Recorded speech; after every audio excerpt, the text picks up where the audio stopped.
Hey guys, it is Jared here with Traxxas Tuesdays. Today is Shock Day, and I figured I would film this because a few questions on the forums and just a good thing to know. How to change the oil in your shocks, and yeah, you'll need a few things. Take this off for a minute. You're going to need something to put your old oil in. I'm just using a Coke bottle. Plastic works fine. Going to need some screwdrivers, probably just a Phillips screwdriver. I have a couple sizes here. Just a regular size, number 2 will work. These are just pistons, just to show you some pistons. You're going to need oil to replace your old oil with, and sometimes you're going to need something to pop the shock cap off, but you'll see that in a minute. So first thing is first, pull the shocks off. So I'm going to do that and see you back. Okay, I've pulled the screws out of the top and bottom of each front shock. I'm only doing fronts today, but the same thing goes for the rear. So now you can just take your car or truck and set it off to the side. You won't be needing it anymore. And I have a Duratrax pit stand, deluxe pit stand, and it works really good for doing shocks. It's got little holes in the bottom here. You can see that. It's got holes to set your 4 shocks in. Some trucks have 8, but you can do those separately. Another thing I forgot to mention, very good thing to have sitting very close, a paper towel. Probably going to make a mess. So, just going to do this one at a time, as usual. First thing you're going to want to do is disassemble your shock.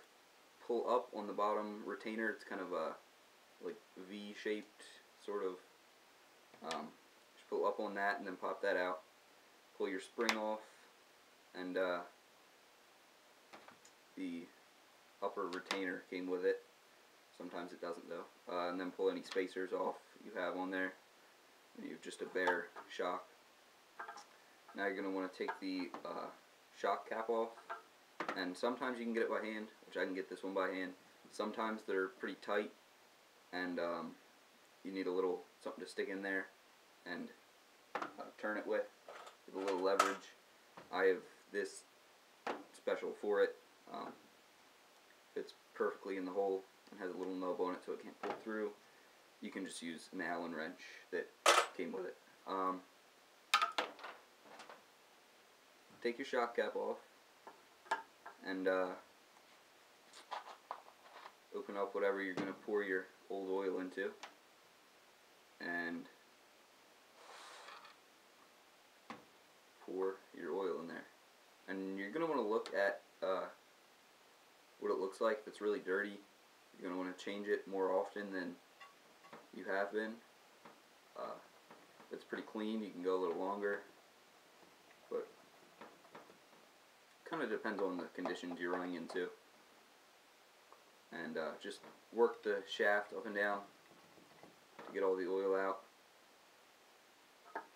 And sometimes, if my oil is really dirty, whoops, I'll take some WD-40 and pull the shaft all the way down and spray a little WD-40 in there, and hit it a couple times just to blast all the old oil out,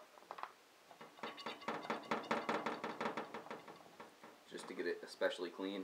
This oil was pretty clean, but I had just been running it since winter, and I run thinner stuff. I was running, I think this was 30 in here for winter, and it's warming up pretty good now. It's like 80 degrees out, and I'm going to bump up to the 50.